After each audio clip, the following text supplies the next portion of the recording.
So we are solving now question 1F, okay, using Newton-Raphson's method. Find an iterative formula for cube root of 150. अब देखो सिर्फ formula generate करने के लिए बोल रहा है तुमको क्यूब रूट ऑफ 150 इसका आंसर कितना आ रहा है वो नहीं पूछा है. Since the question is only for 3 marks, so not much has been asked. सिर्फ बोला है कि आइटरेटिव फॉर्मूला जनरेट करो. Find an iterative formula for cube root of 150. Of course हम वो फॉर्मूला फाइंड करेंगे, लेकिन हम और आगे जाके इस क्वेश्चन को सॉल्व कैसे अगर करना है. सपोज बोल दिया कि क्यूब रूट ऑफ 150 निकाल के बताओ कितना है, ठीक है, वो कैसे सॉल्व करेंगे वो भी इस क्वेश्चन में हम लोग डिस्कस कर लेंगे. ठीक है, सो of course the video will become slightly lengthy because I am going to discuss the entire solution for finding the cube root of 150. But as far as the question that has been asked here goes, you just have to write the iterative formula. तो question का answer, question का solution कहां पे stop होने वाला है मैं बता दूंगा. उसके बाद इसको आगे कंटिन्यू करेंगे to get the final answer if this question was asked for let's say 6 marks. ठीक है, so using Newton Raphson's method find an iterative formula for cube root of 150. तो क्यूब रूट ऑफ 150 ये तुम्हारा question है, तो cube root of 150 कुछ तो answer रहेगा. फॉर इंस्टेंस अगर मैंने क्यूब रूट ऑफ 125 पूछ लिया, cube root of 125, we know the answer is simply 5. Cube root of 125 the answer is 5. 5 का क्यूब करेंगे, 5 इंटू 5 इंटू 5 कर देंगे तो आंसर 125 आता है. 6 इंटू 6 इंटू 6 कर दिया तो आंसर 216 आता है. तो यहां पे अगर मैंने क्यूब रूट ऑफ 216 पूछ लिया तो आंसर 6 आ जाएगा. सो now I know that 150 is a number like between 125 and 216. 125 और 216 के बीच में है 150. तो उसका जो क्यूब रूट फाइंड करेंगे वो भी 5 और 6 के ही बीच में रहेगा. Isn't it? 5 और 6 के बीच में रहेगा. तो मुझे नहीं पता कि क्यूब रूट ऑफ 150 का वैल्यू कितना है, लेकिन जो भी रहेगा कुछ ना कुछ तो रहेगा ही ना. जो भी रहेगा उसको हम x अज्यूम कर लेंगे. सो let us say let the cube root of 150, cube root of 150 is some value x. That is, I can simply say x is equal to cube root of 150. ठीक है, x is equal to cube root of 150. I will take cubes on both sides. Take cubes on both sides. I get x cube is equal to, यहां पे 150 हो जाएगा. ठीक है, cube root हट गया, x cube is equal to 150, which implies x cube minus 150 is equal to 0.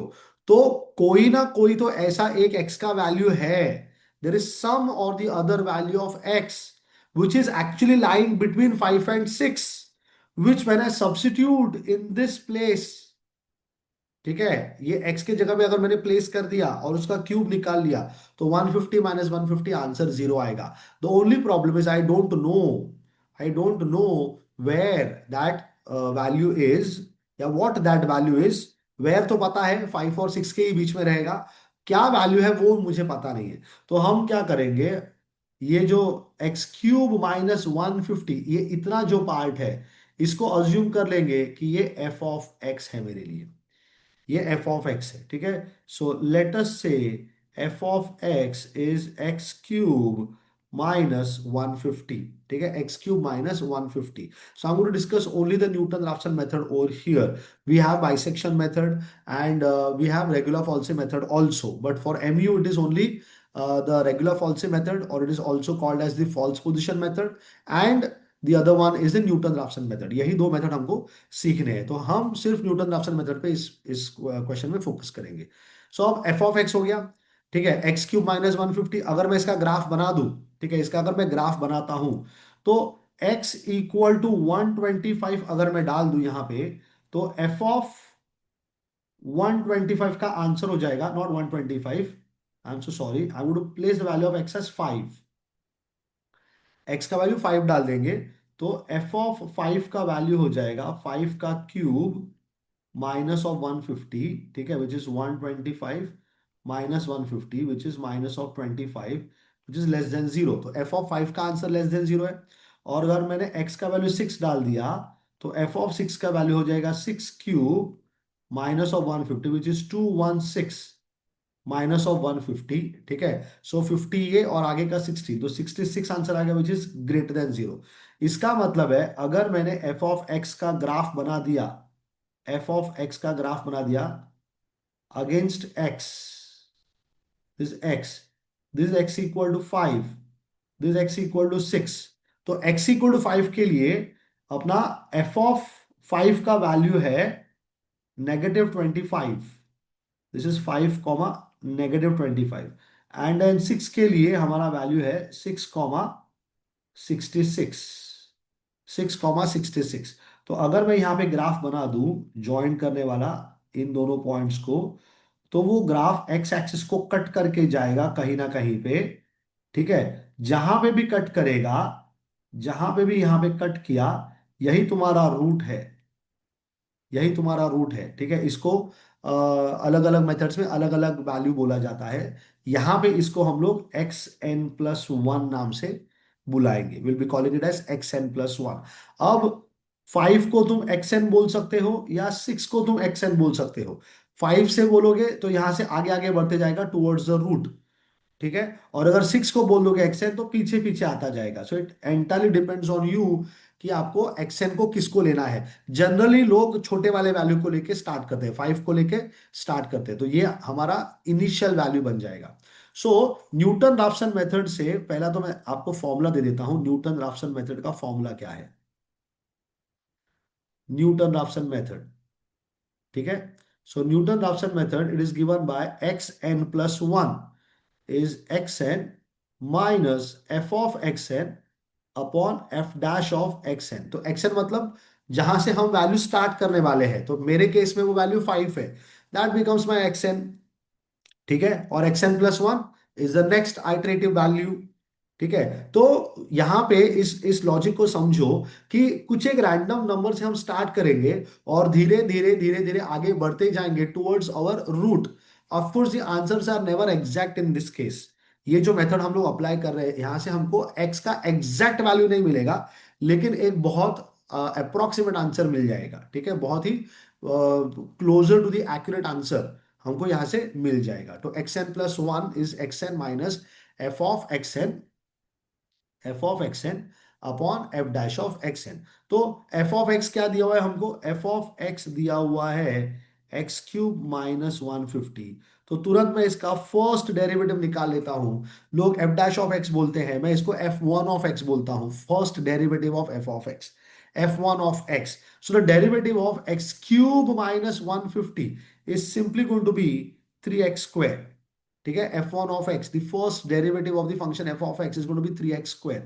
So I can simply write xn+1 as xn minus F of x n. तो F of x के पास चले जाओ, ये F of x है तुम्हारा, और इसमें एक्स के जगह पे एक्स एन डाल दो, तो ये हो जाएगा xn³ - 150। ये हो गया एफ ऑफ एक्स एन जो कि हमारा न्यूमरेटर था। अब डिनोमिनेटर क्या है, डिनोमिनेटर है first derivative of f of x n divided by, so what is the first derivative, ये देखो यहाँ पे है हमारा first derivative f1 of x is equal to 3x²।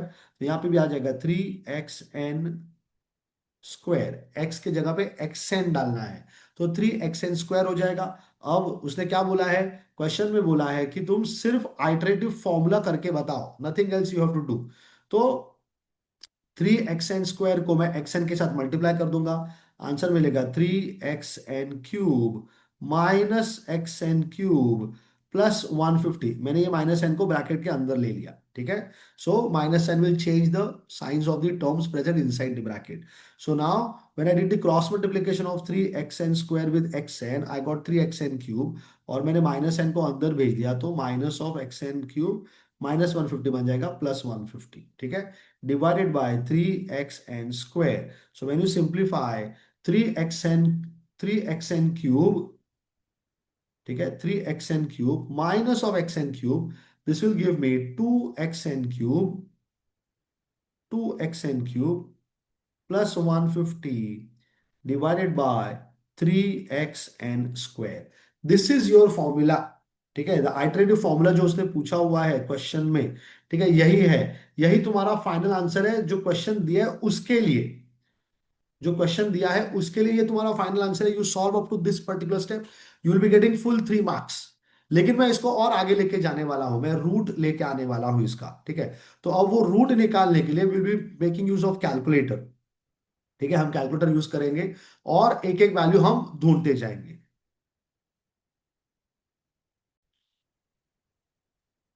So now to find the iterative values, ठीक है, कभी कभी क्वेश्चन में बोलेगा तुमको 4 आइटरेशंस निकालो, 5 आइटरेशन निकालो, तो उतना तुमको फाइंड करना है। जनरली तुमको उतने आइटरेशंस निकालने हैं जहां पे दो एक्स के वैल्यूज सेम आ जाएंगे, दो एक्स के वैल्यू जहां पे भी सेम आ जाएंगे वहां पे तुमको स्टॉप कर देना है, ठीक है। तो सबसे पहला मैं एन का वैल्यू यहाँ पे 0 डालने वाला हूँ, ठीक है, एन का वैल्यू 0 डाल देंगे। तो that is your first iteration, n is equal to 0, ठीक है। So n equal to 0, so I get x1, n के जगह पे 0 डाल दो, x1 मिल जाएगा। It is equal to 2x0 cube plus 150 divided by 3 times of x0 square, ठीक है। तो x0 मतलब तुम्हारा सबसे पहला वैल्यू है, the very first value, the very initial value. तो मैंने क्या बोला, या तो तुम 5 से स्टार्ट कर सकते हो, तो तुम्हारा x0 5 बन जाएगा, ठीक है। या तो फिर तुम या तो फिर तुम 6 से स्टार्ट कर दोगे, तो ये तुम्हारा x0 बन जाएगा। सो इट डिपेंड्स, अगर 5 से स्टार्ट करोगे तो तुम्हारा अगला वैल्यू 5 से आगे रहेगा, ठीक है, 5 से आगे आगे जाता रहेगा, ठीक है, और धीरे धीरे करके वो रूट पे पहुंच जाएगा। और अगर 6 से स्टार्ट करोगे तो धीरे धीरे पीछे आता जाएगा वो, ठीक है। So now I would take the value of x0 as 5, x0 का वैल्यू मेरे लिए 5 है, तो बस 5 डाल दो यहाँ पे। So 2 × 5 cube plus 150 divided by 3 × 5 square. So इसको जब सिंप्लीफाई करेंगे, for that I will need the calculator, तो मैं जल्दी से इसका आंसर निकाल लेता हूं। So 2 × 5 cube plus 150 divided by 3 × 5 का स्क्वायर, ठीक है। तो आंसर मुझे मिल रहा है 16/3, विच इज 5.3333। तो जनरली मैं क्या करता हूं, मैं 4 डेसिमल प्लेस लिख देता हूं, 5.3333, ठीक है। या फिर इसी को हम 16/3 हमको मिला था, ठीक है, 16/3 मिला था, ये भी यूज कर सकते हैं। जनरली 4 डेसिमल प्लेस लिखा जाता है। तो ये हो गया हमारा x1 का वैल्यू 5.33333 या 16/3 हो गया। अब फाइंड करेंगे n का वैल्यू 1 डाल के, ठीक है, तो वो बन जाएगा x2, it is equal two times of x1 cube plus 150 divided bye, तो आइटरेटिव फॉर्मूला का मीनिंग समझा ना, वो जो फॉर्मूला मैंने शेड करके रखा हुआ है पिंक कलर में, that is nothing but your formula for the iteration. So 2 × n के जगह पे 1 डाला तो x1 cube plus 150/3 x1 square, ठीक है। तो यहाँ पे भी सब्स्टिट्यूट कर दो। अब 2 × x1 के जगह पे 5.333 भी यूज कर सकते हो, 16/3 भी यूज कर सकते हो, it is entirely up to you. मैं 16/3 यूज कर रहा हूँ क्योंकि आंसर फिर मेरा और एक्यूरेट आएगा। Plus 150 divided by 3 times of 16/3 square, तो इसका आंसर मुझे मिलेगा। So let me again work it out. So 2 multiplies with 16 divided by 3, उसका हमको लेना है क्यूब, ठीक है, प्लस 150 डिवाइडेड बाय 3 × 16/3, उसका हमको लेना है स्क्वायर। आंसर आ गया 5.3133, 5.3133। तो देखा ना, पहला वाला आंसर 5.333 था, अब आंसर आया 5.3133, ठीक है। तो दो आंसर्स एग्जैक्टली मैच नहीं कर रहे। थोड़ा और आगे बढ़ जाएंगे, n=2 के लिए फाइंड कर लेंगे, तो x3 मिल जाएगा। Again 2 times of x2 cube plus 150 divided by 3 × x2 square, that is equal to 2 times of 16/3, not 16/3, इस बार हमारा वैल्यू है 5.3133, उसका cube plus 150 divided by 3 times of 5.3133, उसका स्क्वायर, ठीक है। तो हमको आंसर मिलेगा अब इसका 2 मल्टीप्लाइज विद 5.3133, उसका हमको करना है क्यूब, ठीक है, प्लस 150 कर देंगे और डिवाइडेड बाय 3 टाइम्स ऑफ 5.3133, उसका स्क्वायर। तो आंसर आ गया 5.31329, 329 टू 8। अगर मुझे इस आंसर को 4 डेसिमल प्लेस में लिखना है तो ये आंसर मेरा क्या हो जाएगा? 5.3133 हो जाएगा। Did you observe? हमारे दो आंसर्स 5.3133, 5.3133, दो आंसर्स कॉन्सेक्यूटिव आइट्रेशन के सेम आ गए। तो 5.3133 इज योर रूट।